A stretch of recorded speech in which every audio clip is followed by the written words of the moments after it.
नमस्कार दोस्तों, आज का जो हमारा विषय है वह है रात को सोते समय भगवान से केवल 11 बार ऐसा बोलेंगे तो आपकी इच्छा जो है वो रातों रात पूरी हो जाएगी।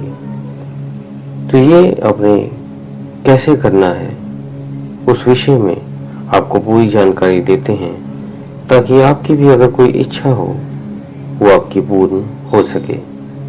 तो ऐसी आपको एक सरल विधि बताने जा रहे हैं जो सभी के लिए उपयोगी है। तो इसी के साथ दोस्तों, हम आपका स्वागत करते हैं अपने चैनल में आत्मा से परमात्मा का सफर। दोस्तों, आपके किसी भी तरह की इच्छा हो, चाहे वो सांसारिक हो, मीन्स इस संसार की जो भी वस्तुएं हैं, आपको जो भी चाहिए, या आध्यात्मिक हो, वह आपकी पूरी आप इस तरह से अगर करेंगे तो पूरी कर सकते हैं। तो सोने जब आप जाते हैं तो आपने सीधा लेट जाना है और तकिया का प्रयोग नहीं करना है। अपने बिल्कुल सीधा लेट जाएं, बिल्कुल शांत होकर। थोड़े से हाथ पैर खुले रखें और बिल्कुल अपने शरीर को रिलैक्स कर दें। और अब आपने 11 बार आपने अपनी इच्छा को बोलना है, जो भी आपको चाहिए होगा, लेकिन एक बार में अपनी एक ही इच्छा बोलनी है। जब वो पूरी हो जाए तब आपने दूसरी इच्छा उसके बाद शुरू करनी है।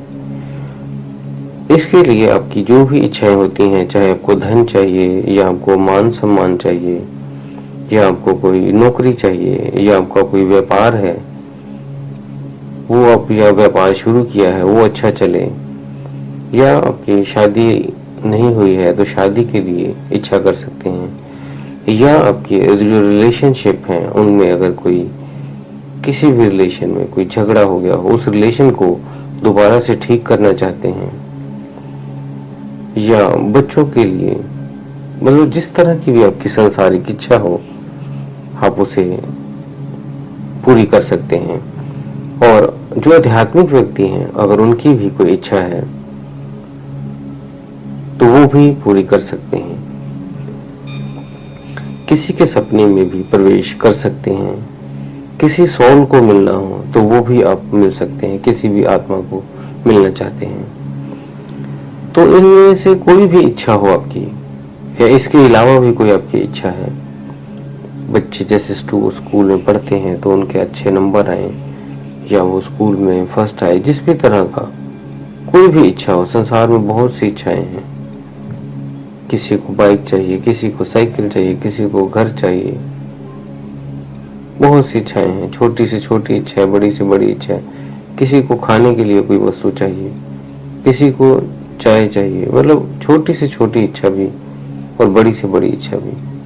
कोई भी इच्छा आप करेंगे तो वो आपकी अगले ही दिन पूरी हो जाएगी।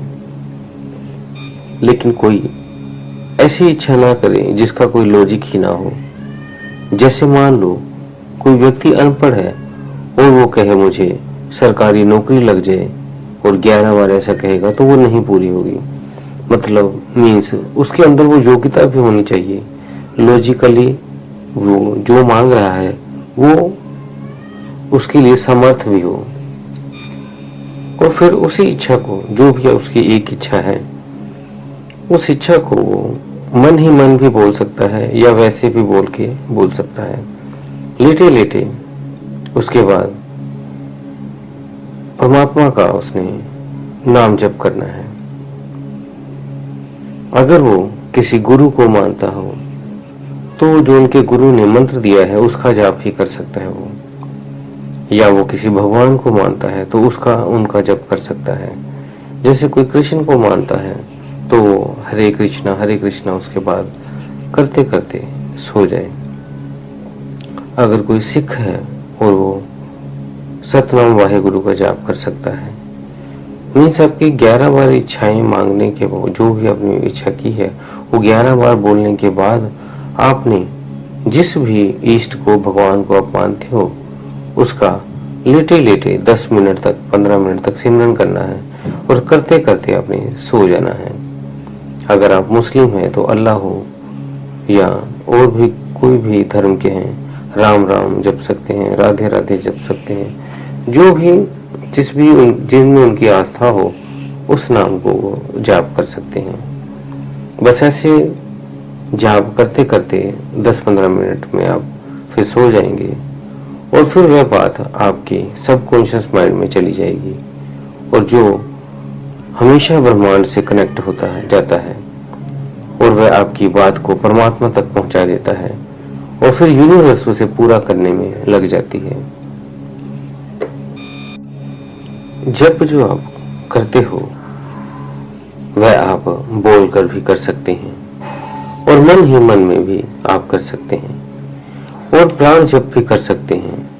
प्राण जाप का मतलब है सांसों में उसी इच्छा को मांगना।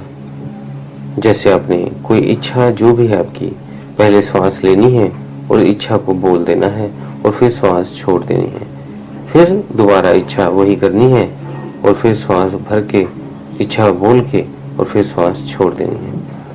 ऐसे ही आपने श्वास लेकर, इच्छा को बोलकर और फिर उस इच्छा को आप जब आप बोल दिया फिर उसके बाद श्वास को छोड़ दें। ऐसे अपने 11 बार करना है और फिर अपने श्वासों के साथ सिमरन करना है जिस भी आप परमात्मा को मानते हैं। जैसे आप राधे राधे करते हैं तो पहले श्वास भरे, राधे बोले और फिर छोड़ दें। राधे कृष्ण करते हैं तो फिर राधे बोले श्वास लेते टाइम और कृष्ण बोलते बोलते श्वास छोड़ दें।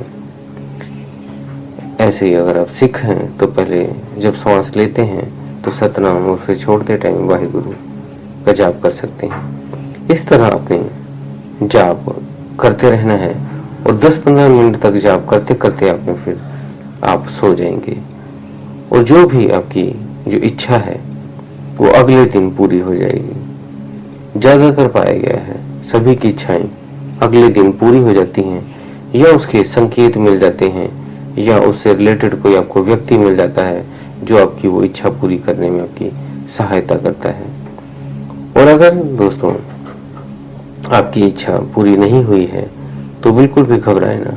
कभी कभी इच्छाएं बहुत बड़ी हुई आप कर देते हो जिसे पूरा होने में थोड़ा समय लग जाता है, तो आप इसे कंटिन्यू करते रहें। कुछ ही दिनों में आपको उसके भी रिजल्ट आ जाएंगे, क्योंकि कई बार हम बड़ी बड़ी इच्छाएं कर देते हैं जो एक दिन में पूरी होने में समर्थ नहीं होती।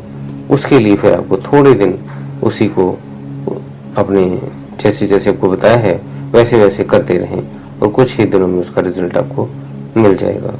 तो उम्मीद है दोस्तों आपको जैसे जैसे बताया है आप ऐसे करेंगे तो आपकी इच्छा पूरी हो जाएगी। पहले आप छोटी छोटी इच्छाओं से इसे शुरू करें और जब आपको थोड़ा प्रैक्टिस हो जाएगी तब आप देख पाएंगे भी आपकी बड़ी से बड़ी इच्छा भी फिर पूरी होनी शुरू हो जाएगी। तो दोस्तों उम्मीद है आप दी हुई जानकारी से आप संतुष्ट होंगे। फिर भी कोई आपका कोई प्रश्न हो तो आप हमें कमेंट बॉक्स में लिख दें या हमें ईमेल भी कर सकते हैं।